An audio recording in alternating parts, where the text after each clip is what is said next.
बिस्मिल्लाहिर्रहमानिर्रहीम। अस्सलाम वालेकुम नादरीन, आप यूट्यूब चैनल देख रहे हैं। मैं इमरान खान हूँ। नादरीन, सबसे पहले मुज़ाकरात की बात हमें करनी होगी जो अफ़गानिस्तान और पाकिस्तान के हुए हैं। पाकिस्तान में अमन होगा तो पाकिस्तान आगे बढ़ेगा, इस्तेहकाम आएगा, पाकिस्तान में मईशत बेहतर होगी। अगर अमन नहीं होगा तो फिर कुछ भी नहीं होगा। इमरान खान साहब ने एक फार्मूला दिया था और वो बार बार कह रहे थे कि आप अफ़गानिस्तान की हुकूमत के साथ मुज़ाकरात करें। वो ज़रूरी नहीं है कि वहाँ तालिबान के साथ मुज़ाकरात करें, वहाँ जो भी हुकूमत होगी आपको उसके साथ मुज़ाकरात करने पड़ेंगे। इससे पहले वहाँ पर अशरफ गनी की हुकूमत थी, इमरान खान साहब ने अपने दौर में उनको एंगेज किया। इससे पहले जो है वो वहां पे करजई साहब की हुकूमत थी, तो उस दौर में भी पाकिस्तान की उनके साथ बातचीत हुई। अब वहां पे हुकूमत है तालिबान की, तो आपको उनसे बात करनी पड़ेगी, चाहे आपको वो पसंद है या नहीं है। देखिए ना, इंडिया के बड़े अच्छे ताल्लुकात थे कठपुतली हुकूमतों के साथ, लेकिन आज इंडिया तालिबान के साथ मुलाकातें भी कर रहा है, दौरे भी कर रहा है, उनके साथ अपने ताल्लुकात भी आगे बढ़ा रहा है और वहां पर कोई इन्वेस्टमेंट भी कर रहा है। तो पाकिस्तान को इससे फायदा उठाना चाहिए था। इमरान खान साहब ने वक्त रहते यह बताया कि आप कभी भी अमन हासिल नहीं कर सकते जब तक कि आप अफगानिस्तान से बात ना करें। लेकिन जब तक लाशें गिर नहीं गई, जब तक लोग मारे नहीं गए, जब तक दहशतगर्दी ने सर नहीं उठा लिया, तब तक इन्हें होश नहीं आई। जब बहुत सारी लाशें गिर गई दोनों तरफ, तो उसके बाद इनको होश आई कि अब हम मुज़ाकरात करना चाहते हैं, और फिर मुज़ाकरात के लिए रास्ते बंद हो चुके थे। फिर इन्होंने जाके पाकिस्तान ने और अफगानिस्तान ने, क्योंकि अब सालिस की जरूरत पड़ेगी ना, जब आप एक लड़ाई में चले जाते हैं तो फिर आपकी एतमाद साधी नहीं रहती। वो एतमाद नहीं है पाकिस्तान को अफगानिस्तान पे और अफगानिस्तान को पाकिस्तान पे जो पहले हुआ करता था।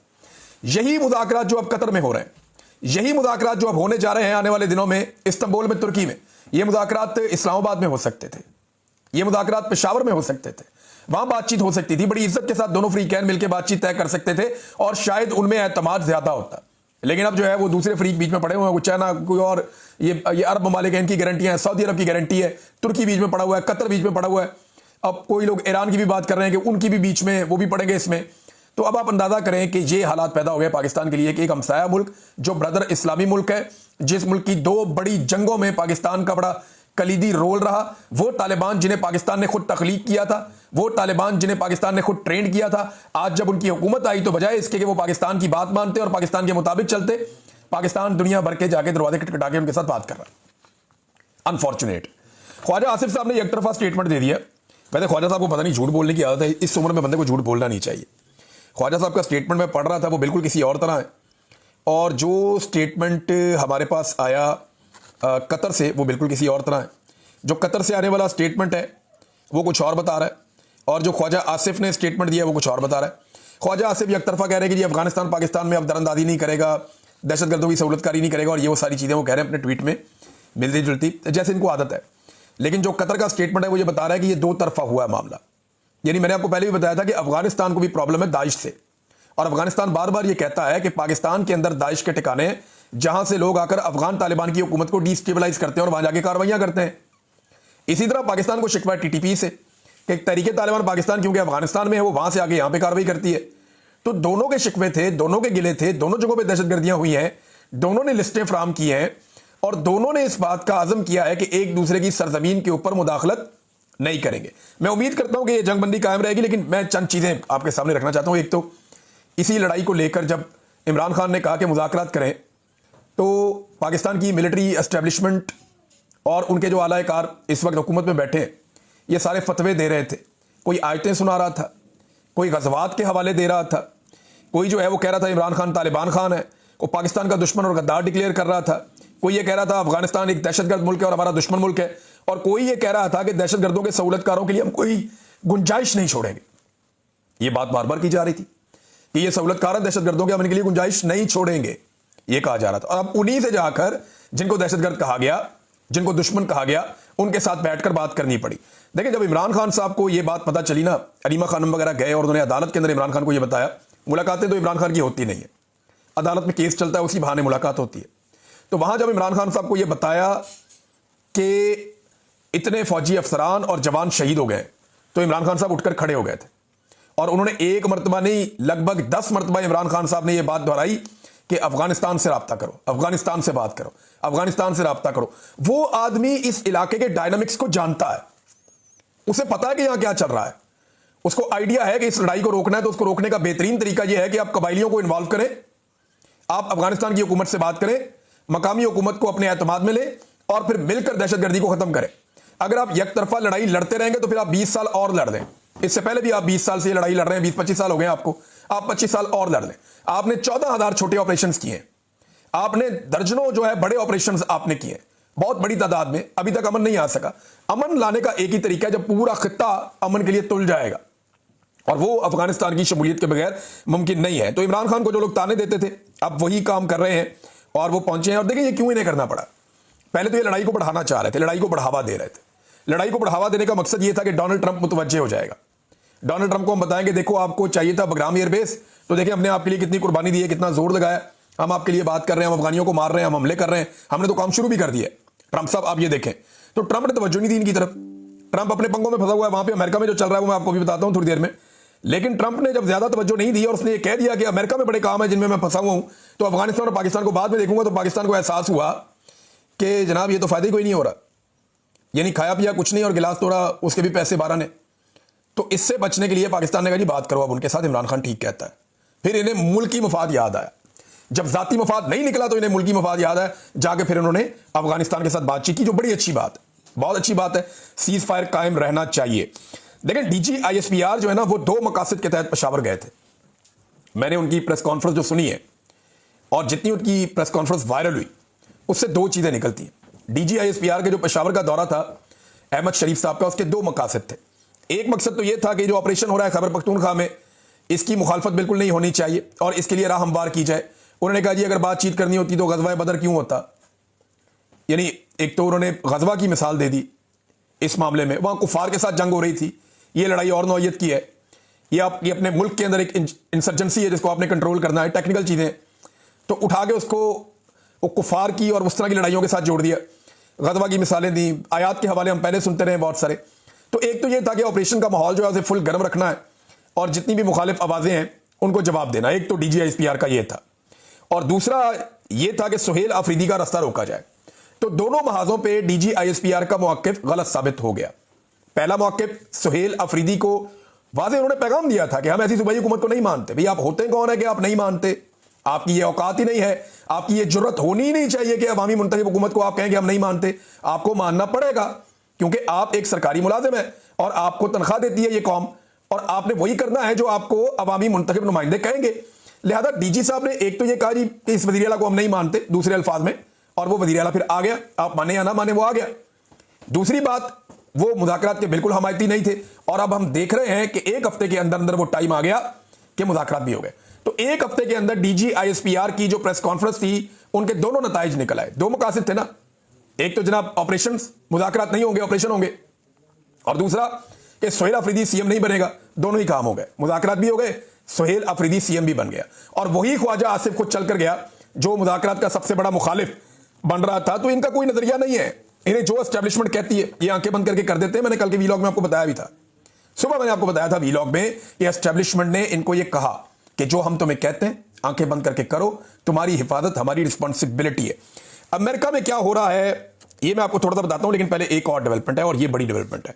ये जी सुहेल अफरीदी साहब ने एक कार्रवाई डाल दी है, अभी कुछ और कार्रवाइयां होने वाली हैं खैबर पख्तूनख्वा में, मैं आपको बताऊंगा आने वाले दिनों में। लेकिन उन्होंने एक बड़ा जरगा बुला लिया सुहेल अफरीदी ने। इससे पहले गंडापुर साहब के दौर में भी जरगा बुलाया गया था, लेकिन गंडापुर साहब जरगे के फैसलों पर अमल दरामद नहीं करवा सके थे और गंडापुर साहब चीज़ों को जरा टोन डाउन कर देते थे, नीचे ले जाते थे। अब सुहेल अफरीदी है और इनके आने से इसलिए मुखालफत की जा रही थी, अभी तक उन्होंने अपनी काबीना बनाई नहीं। तो मुझे ऐसा लगता है कि एस्टेब्लिशमेंट को सुहेल अफरीदी की इमरान खान से मुलाकात करवानी पड़ जाएगी। वजह यह है कि वो अपनी कैबिनेट ही अनाउंस नहीं कर रहे और इसका काफी प्रेशर है निजाम के ऊपर। दूसरा, अभी उन्होंने अमन व अमान के हवाले से एक आला सतही इजलास भी बुलाना है जिसमें मिलिट्री भी आगे शामिल होगी, उनको भी बुलवाना पड़ेगा, वो भी आएंगे, CM हाउस में आएंगे, लेकिन उससे पहले भी उन्होंने इमरान खान को मिलना है।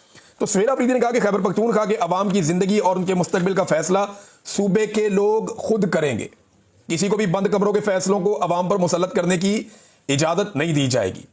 इस सिलसिले में क़याम अमन के लिए बरोज हफ्ता 25 अक्टूबर 2025 को खैबर पख्तूनख्वा का जिला खैबर में तहसील बाड़ा में तमाम सियासी वाबस्तगियों से बालातर होकर कबायली अमायदीन, मुशरान और नौजवानों का बड़ा अमन जरगा मुनक्कद किया जाएगा। इससे पहले इतना बड़ा जरगा हुआ था जब मंजूर पश्तीन ने दावत दी थी सबको और एक बड़ा जरगा किया था खैबर पख्तूनख्वा में।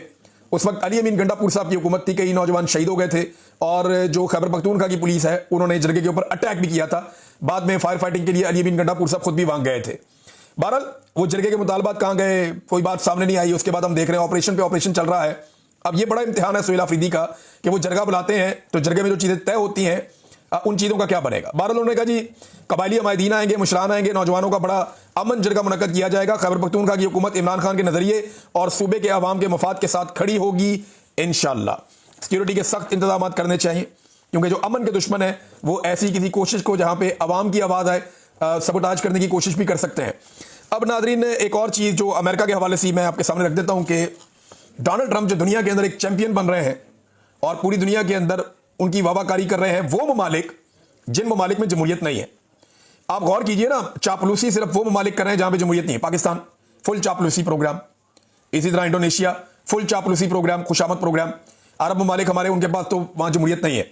तो हर तरफ से जहां पे भी डोनाल्ड ट्रंप की चापलूसी हो रही है वहां पे जमहूरियत कैसे है ये हम सब जानते हैं। इस वक्त तुर्की में तैयब उर्दगान की हालत क्या है और वहां की अपोजिशन की क्या हालत हो चुकी है और कर दी गई है, ये भी जरा कभी आप स्टडी करेंगे। मैं एक वीलॉग इसके ऊपर करूंगा कि तैयब उर्दगान अब वो नहीं रहे। तैयब उर्दगान में बड़ी इनकलाबी तब्दीलियां आई गुज़िश्ता 5-7 साल में, 8 साल में, और अब वो खुद भी एक डिक्टेटर के तौर पे वहां पे कुछ लोग उन्हें पहचानते हैं। और तुर्की के अंदर दीगर पॉलिटिकल पार्टी को कैसे कुचला और दबाया गया है इस पे हम बाद में बात करेंगे। उर्दगान की जहां बहुत सारी खूबियां वहां कुछ खामियां भी पैदा हो गई हैं और लगातार जो ताकत होती है ना, जो एब्सोल्यूट पावर होती है, वो ये प्रॉब्लम्स पैदा कर देती है। इंसान है ना, नॉर्मल होता है, तो उसके साथ जब ऐसी चीजें होती हैं तो वो एबनॉर्मल हो भी जाता है। अब अमेरिका के अंदर एक मूवमेंट शुरू हो गई डोनाल्ड ट्रंप के खिलाफ। ये वैसे तो जून 2025 में शुरू हो गई थी, लेकिन ट्रंप आता है 2025 के शुरू में, तो पहले 5 महीनों के बाद उसके खिलाफ एक मूवमेंट शुरू हो जाती है क्योंकि ट्रंप का जो हुक्मरानी का तरीका है वो अमेरिकन के मुताबिक आमराना है। जो तरीकाकार ट्रंप ने अपना लिया है अमेरिकन के बारे में वो आमराना तरीकाकार है। अच्छा, इस पे ना जो एक फ्यूलिंग की है, यानी आग तो लगी हुई थी, इसके ऊपर जो फ्यूलिंग हुई है वो एक इंसिडेंट से हुई है और वो डोनाल्ड ट्रंप के अकाउंट से एक वीडियो शेयर हुई है मुबैना तौर पे, और इस वीडियो ने पूरे अमेरिका के अंदर लोगों के जज्बात को आग लगाई है। डोनाल्ड ट्रंप के अकाउंट से एक वीडियो शेयर होती है जिसमें वो एक जेट तैयारे में, फाइटर जेट में बैठे हुए हैं और उस पर गालिबन ट्रंप लिखा भी हुआ है। वो जब फाइटर जेट में ये वीडियो अपने सामने खोल लेता हूं ताकि मुझे आपको इसको थोड़ा एक्सप्लेन करने में आसानी भी रहेगी। तो जनाब ये डोनाल्ड ट्रंप साहब जो हैं वो एक फाइटर जेट के अंदर बैठे हुए हैं और ये उन्होंने मुजाहिरों की ना ट्रोलिंग की थी और फाइटर जेट में बैठ के डोनाल्ड ट्रंप साहब फ्लाई करते हैं और फ्लाइंग के दौरान डोनाल्ड ट्रंप साहब का जो फाइटर जेट है उसके अंदर से गंद गिरता है बहुत सारा, यानी शिट गिरती है, और वो नीचे जो अवाम एहतजाज कर रहे होते हैं उनके सरों पे उनके ऊपर गिरती है। यानी वो एक मुहावरा भी है अंग्रेजी में, ये उसका उन्होंने एक तरह से प्रैक्टिकली उन्होंने दिखाया। किंग ट्रंप जो लिखा हुआ है उस जेट के ऊपर लिखा हुआ है किंग ट्रंप, और डोनाल्ड ट्रंप ने अपने सर के ऊपर वहां पे एक ताज भी पहना हुआ है इस वीडियो में, और जो है वो यानी वॉशरूम वाला मवाद जो है वो डोनाल्ड ट्रंप के जेट तैयारे से बमबारी की तरह नीचे गिर रहा है और लोग उससे गंदे हो रहे हैं। ये डोनाल्ड ट्रंप ने किंग ट्रंप के नाम से तैयारा उड़ा के और ये वीडियो लगा दी उसके अंदर। अब ये जो एक आर्टिफिशियल इंटेलिजेंस से बनी हुई वीडियो है, ट्रंप को ये नहीं लगानी चाहिए थी। इससे लोगों ने तौहीन महसूस की और अमेरिकन ने इतनी तौहीन महसूस की है कि इस वक्त जो सिचुएशन है मैं आपके सामने रख देता हूं कि वहां पे जमहूरियत पसंदों ने जो एहतजाज किया अमेरिका की 50 रियासतों में, लगभग 2600 से 2700 शहरों के अंदर, ये बहुत बड़ी तादाद है शहरों की, और 70 लाख से ज्यादा अमरीकी, कुछ लोग कह रहे हैं 5 मिलियन, कोई 7 मिलियन, कोई इससे ज्यादा भी बता रहे हैं, इतनी बड़ी तादाद में अमरीकी ट्रंप के आमराना तर्ज हुक्मरानी के खिलाफ बाहर आ गए। और ये तारीख साथ मुजाहरे हो रहे हैं अमेरिका में, इस बड़े लेवल पर मुजाहरे पहले कभी नहीं हुए। लोग ये कहते हैं कि ट्रंप हम तुम्हारी बादशाहत हमें कबूल नहीं है, ट्रंप तुम फौजी जबर की तरफ बढ़ रहे हो, लेकिन याद रखो कि हमारे मुल्क में कोई बादशाह नहीं है। लोगों ने ट्रंप की बड़ी किट लगाई, अजीब अजीब पोस्टर उठाए, ट्रंप के पुतले बनाए मजाइका खेज किस्म के, और उसके नमूने बनाए बड़े अजीब किस्म के, और ट्रंप ने जैसे लोगों की तौहीन की, लोगों ने टिका के ट्रंप की तौहीन की। लेकिन मैं हैरान हो रहा था कि अमेरिका में मुकदमे दर्ज नहीं हो रहे, दफ़ा 144 नहीं लग रही, अमेरिका में कंटेनर्स खड़े नहीं किए जा रहे, अमेरिकन फौज जो है वो गोलियां नहीं मार रही, हालांकि सबसे ताकतवर फौज अमेरिका की है, सबसे ताकतवर लॉ इन्फोर्समेंट अमेरिका की है, उनके पास दुनिया के सबसे अच्छे हथियार हैं, उनके पास जेट तैयारे भी हैं, दुनिया की शानदार आंसू गैस उनके पास है। अगर वो कंटेनर्स खड़े करना चाहें या खंदकें खोदना चाहें तो वो जबरदस्त काम कर सकते हैं, उनके लिए मसला भी नहीं है 20-25-30 हज़ार आदमी को मारने का, फौरन मार सकते हैं।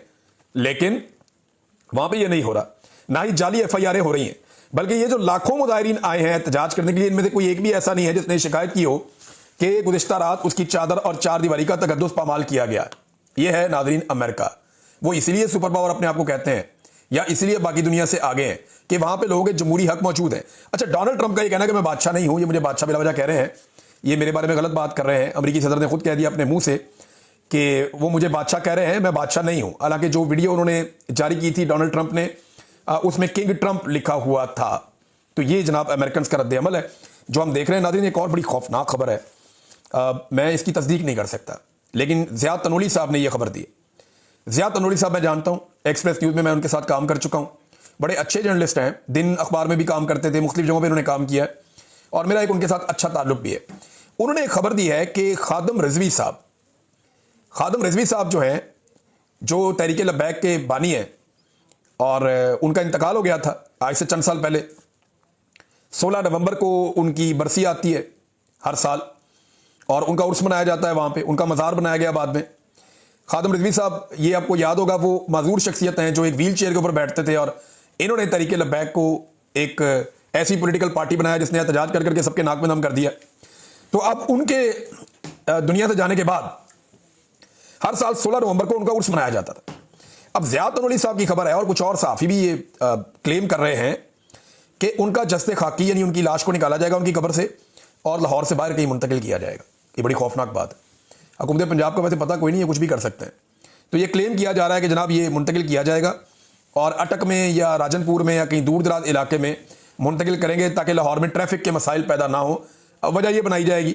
तो इस तरह तो जो बाकी मज़ार लाहौर में वो भी सारी खाली करके आप किसी खुले इलाके में भिजवा दें, चोलिस्तान में, जिन्होंने जाना है उर्स करने के लिए उधर चले जाया करेंगे। लेकिन ये खादम रिजवी साहब के हवाले से खबर है और ये अब ये खबर का क्या इंपैक्ट आता है मैं अभी कुछ कह नहीं सकता, लेकिन आपको पता चल जाएगा। आखिरी खबर नाज़रीन, और ये भी बहुत इंपॉर्टेंट है, ये जो लोग बगले बजा रहे थे और क्रेडिट ले रहे थे कि जनाब हमने इसराइल की जंग रोक ली, फलाने ने ये किरदार किया, फलाने ने वो किरदार अदा किया, इसने ये कर दिया, उसने ये कर दिया, तो जंगबंदी तो हुई नहीं। और जिन लोगों ने दस्तखत किए हैं वो आवाज़ भी नहीं उठा रहे। अब पाकिस्तान को तो भरपूर आवाज़ उठानी चाहिए कि जनाब किस चक्कर में हमने दस्तखत आपने हम सबसे करवा लिए, बुला लिया, पूरी दुनिया में सौदा बेच दिया जंगबंदी का, जंगबंदी तो अभी तक हुई नहीं। मैंने आपको कल भी बताया था, एक ही फैमिली के 11 बंदे शहीद कर दिए, उसके अलावा मजीद शहीद अलग किए इन्होंने। अब गजा के ऊपर इसराइल की बमबारी जारी है, 38 फलस्तीनी मजीद शहीद हो गए। एक दिन की बात बता रहा हूं, 38 फलस्तीनी मजीद शहीद हो गए, 143 फलस्तीनी मजीद जख्मी हो गए हैं। जब से जंगबंदी हुई है 4-5 दिन की कहानी है टोटल, और इतने दिनों में 47 बार जंगबंदी के मुआहदे की खिलाफ वर्जी हो चुकी है। रफा की जो क्रॉसिंग है जहां से इमदाद आती है उसे गैर मुअय्यना मुद्दत तक के लिए इसराइल ने बंद कर दिया है, जो जंगबंदी की खिलाफ वर्जी है। और गजा मलबे में 70,000 टन बारूद दबा हुआ है, यह भी क्लेम किया जा रहा है। इसराइल की दरिंदगी तो खत्म हुई नहीं, अब कौन रोकेगा? कौन बिल्ली के गले में घंटी बांधेगा?